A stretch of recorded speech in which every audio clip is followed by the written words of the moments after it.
Hey, what's going on, guys? This is Ryan. I'm doing another tutorial today. It's about the render mask feature in Vray. It's a really powerful tool that helps you just render certain parts of your image, and it saves a lot of time. So let's look at this image here. This image took about 5 minutes and 30 seconds to render, and we have a white laminate on top here. Our client wants 3 different materials, so we want a white laminate, a light wood, and a dark wood. So instead of rendering this whole image 3 different times, we're just going to take the top and re-render the top. All right. So we're going to grab this top here. I have a material modifier set up, so I'm just going to switch to number 2, and that's going to be the dark wood. And I'm going to go down to this Vray tab, all right, down to the image sampler feature here, and I'm going to go to the render mask. It's by default it's set at none, but if you click it and set it to selected, it's just going to select this the top here. I'm going to save it on my desktop here and hit render. Oh, you know what?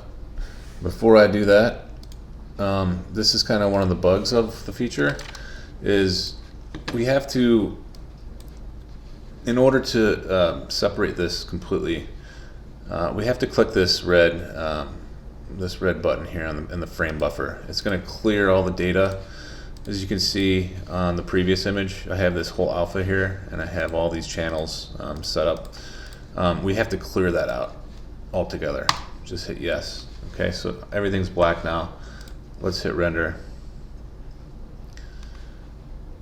and it's just gonna fly through it.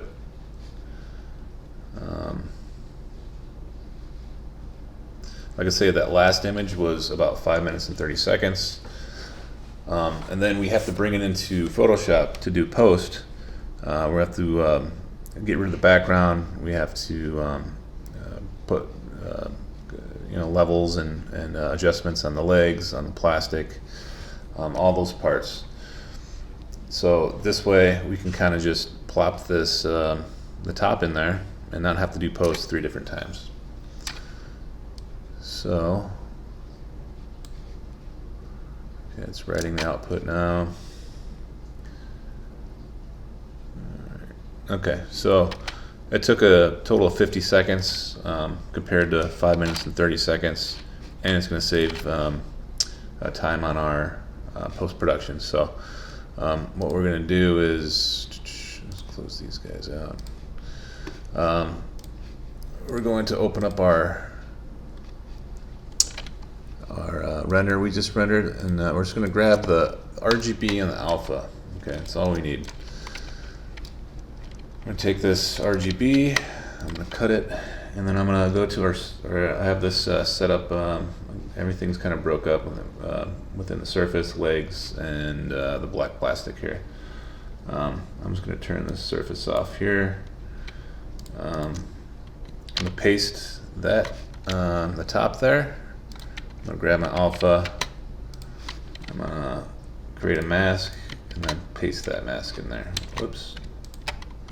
Paste that mask in there, call it wood. Alright, and there we go. And I'm just going to put maybe some little contrast on it.